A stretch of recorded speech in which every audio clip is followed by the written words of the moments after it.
निर्भीड निष्पक्ष उटंकनाचा बुलंद आवाज राजसत्ता न्यूज।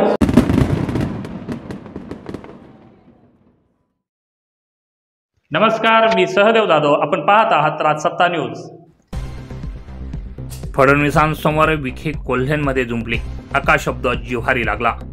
कोपरगावमधील नगरपालिकेची निवडणूक चांगलीच तापली आहे। नगरपालिका निवडणुकीत भाजप विरुद्ध अजित पवार राष्ट्रवादी काँग्रेस पार्टी असा महायुतीमधील मित्रपक्षांमध्ये राजकीय सामना होतोय।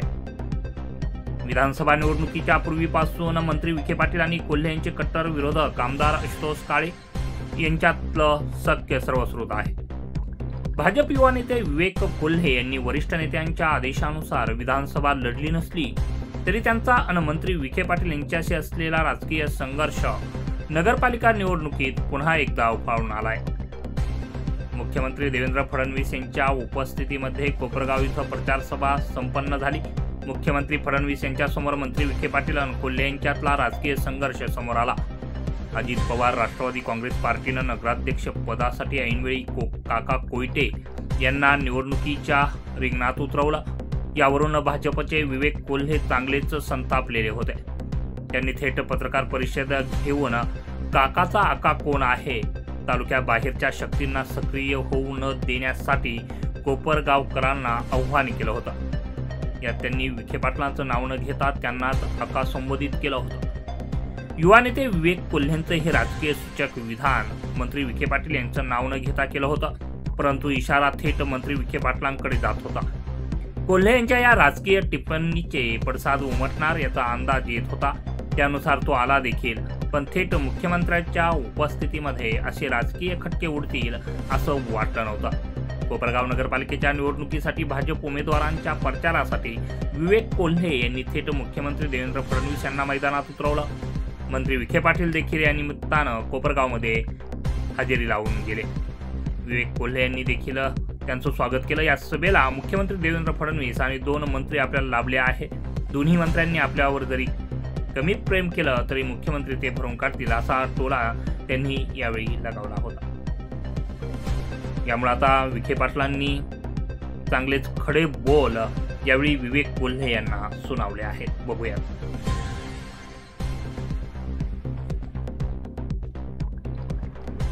निवडणूक सुरू झाल्याच्या नंतर एक मोठी चांगली सुरुवात आपल्या भारतीय जनता पक्षाने केली आणि आज राज्यभरामध्ये 100हून अधिक जागा बिनविरोध आणण्याचं काम माननीय फडणवीस साहेबांच्या नेतृत्वाखाली झालेलं आहे आणि चांगली मला वाटतं आपलं एक शुभशकून म्हटलं पाहिजे। या दृष्टीने या संपूर्ण निवडणुकीची आता सुरुवात झालेली आहे।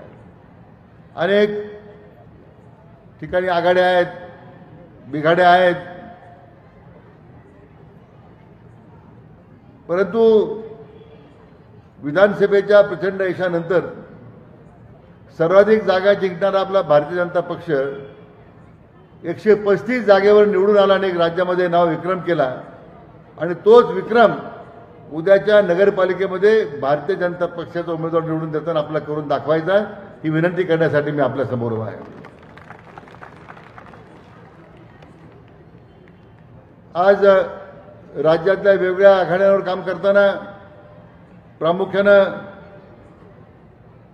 त्या संदर्भात माननीय मुख्यमंत्री महोदय उल्लेख करतील, परंतु आपल्या अहिल्यानगर करता आता विशेष जे काम त्यांच्या माध्यमातून सुरू आहे ते म्हणजे आपल्या शिर्डी औद्योगिक वसाहतीमध्ये मोठ्या प्रमाणात रोजगार निर्माण करण्यासाठी त्यांनी संरक्षण उत्पादन क्लस्टर जे आपल्याला मंजूर केलं त्यासाठी मी आपल्या सर्वांच्या वतीने त्यांचं मनापासून अभिनंदन करतो। 2000च्या वर या शिर्डी औद्योगिक वसाहतीमध्ये तरुणांना रोजगार मिळणार आहे। जे आता उल्लेख झाला पशुसंवर्धन खात्याच्या जागेचा, त्यावेळी मी पशुसंवर्धन मंत्री असताना सुद्धा ही औद्योगिक वसाहतीला जागा द्यावी अशा प्रकारचा आपण त्यावेळी निर्णय केला होता, परंतु नंतरच्या काळामध्ये त्या ठिकाणी तो निर्णय मागे पडला। परंतु जे काही निर्णय आपण करत चाललेलो आहोत, विशेष करून आपल्या या दुष्काळी भागाला वरदान ठरणारा निळवंडे प्रकल्प 40 वर्ष लोक पाण्याची वाट पाहत होते, तो प्रकल्प केवळ आणि केवळ माननीय देवेंद्रजी फडणवीस साहेबांच्यामुळे पूर्ण होऊ शकला, दुष्काळी भागाला पाणी मिळू शकला। आणि आज पश्चिम महानगर पाणी असेल, दुष्काळमुक्त महाराष्ट्र करण्याचा मुद्दा असेल, अतिशय समर्पित भावनेनं त्यांनी आपलं हे सगळं काम राज्य दुष्काळमुक्त करण्यासाठी सुरू केलं. आणि हा संपूर्ण जो जेरात भाग आहे, संपूर्ण पाण्याच्यावर अवलंबून असणारा आपला भाग आहे, समन्याय पाणी वाटपानं प्रभावित झालेला संपूर्ण भाग आहे. मला वाटतं या पश्चिम वाहिन्यांचं पाणी आणण्याच्या नंतर हे सगळे प्रश्न आपोआप सुटतील, याच्याबद्दल माझ्या मनामध्ये काही शंका नाही आहे. आज आपल्या जिल्ह्यामध्ये सर्वच ठिकाणी आज महायुतीचे आपले उमेदवार उभे आहेत. 12 पैकी 10 ठिकाणी भारतीय जनता पक्षाचे आपले नगराध्यक्ष पदाचे उमेदवार आहेत. 2 ठिकाणी आपल्या मित्र पक्षाचे उमेदवार उभे आहेत, ज्या ठिकाणी आपली महायुती आहे. परंतु खऱ्या अर्थानं उद्या या राज्याच्या औद्योगिक आणि नागरीकरणाच्या वाढत्या विस्ताराकरता जर खऱ्या अर्थानं आपल्याला जर काम करून घ्यायचं असेल तर भारतीय जनता पक्षाशिवाय पर्याय नाही, हे मला आपल्या ठिकाणी मुद्दाम सांगितलं पाहिजे. आणि म्हणून कोपरगावचे नगराध्यक्षपदी उमेदवार उभे आहेत. त्यासाठी बाकी राज्याच्या विषयी मी बोलणार नाही, त्याच्या संदर्भात ताईंनी उल्लेख केला. विवेक भाईंनी सगळे ठराव मंजूर केले. आता त्याबद्दल माननीय मुख्यमंत्री महोदय अधिक भाष्य करतील. परंतु कोपरगावच्या या सगळ्या राजकारणाच्या धकाधकीमध्ये आज आपला जो उमेदवार आहे भारतीय जनता पक्षाचा, आणि तो फक्त आणि फक्त माननीय संधानजी आहेत, हे मी आपल्याला ठिकाणी सांगितलं पाहिजे. त्यामुळे आपण या शब्दामध्ये कुठल्या मनामध्ये शंका ठेवण्याचं कारण नाही. आणि निवडणुका अतिशय स्वच्छ अंतःकरणानं आपण समोर गेलं पाहिजे. किंतु परंतु ठेवण्यामध्ये काही अर्थ नाही. तुम्ही मला आका म्हणा, काही म्हणा, मला काही वाटत नाही. तर तुम्हाला हे सांगितलं पाहिजे, एकदा आकाच्या मनात जर आलं तर काय होऊ शकतं हे सुद्धा मी तुम्हाला सांगतो, करून दाखवू शकतो आपण. त्यामुळं आपण आपल्या वक्तव्यावर जरा नियंत्रण ठेवलं पाहिजे. कोणाला आका म्हणायचं, कोणाला काका म्हणायचं, कोणाला बाका म्हणायचं, हे याला मर्यादा पाहिजे. आपल्याला जर निवडणुकीत यश पाहिजे असेल तर आपण आपल्या मनावर संयम ठेवला पाहिजे. आणि संयमानात यश मिळू शकतं, उतळेपणानं यश मिळत नाही, हे तुम्हाला सांगून टाकतो नंबरपणे. आणि म्हणून या निवडणुकीमध्ये आम्हाला स्पष्ट आदेश आहे फडणवीस साहेबांचे. आणि मी साहेब आपल्या खात्री देऊ इच्छितो की कोपरगावचा नगराध्यक्ष हा भारतीय जनता पक्षाचा निवडून येईल, मी आपल्या खात्री देतो. आणि म्हणून आमच्या बाचीला शंका ठेवण्याचं कारण नाही. काय ती मामाच्याबद्दल मामावर बोलत राहते, पण तिचा अधिकार आहे, विचारायची हरकत नाही. मामा हे शांत स्वभावाचा आहे, सहन करतो सगळं. मी शांत माणूस, तुम्हाला माहिती आहे की नाही? का नाही माहिती तुम्हाला? शांत आहे मी, काय कोणाला त्रास देत नाही, काही नाही. तुम्हाला मला कोणी म्हणजे मला त्रास द्यायला आवडत नाही. आणि मी आमच्या भाजीला मी सांगू इच्छितो, सेनाता जाई तुम्ही चिंता करू नका, ही निवडणूक आपणच जिंकणार आहोत. काही जरी आपल्या मनात शंका ठेवू नका. निवडणूक जिंकण्यासाठीच आपण कोपरगावमध्ये आलेलो आहोत. आणि आज साहेब या ठिकाणी आलेले आहेत. त्यांचा कुठे शब्द खाली पडेल, त्यांचा अनादर होईल असं एक कोणतं काम आम्ही करणार नाही, ही मी माननीय मुख्यमंत्र्यांना सांगू इच्छितो. पुन्हा एकदा मनापासून आपण सर्वांनी भारतीय जनता पक्षाचे आपले उमेदवार आणि सर्व नगरसेवकांना प्रचंड मताधिक्याने निवडून द्यावं अशी विनंती करतो. मनापासून धन्यवाद देतो. थांबतो. जय हिंद, जय महाराष्ट्र.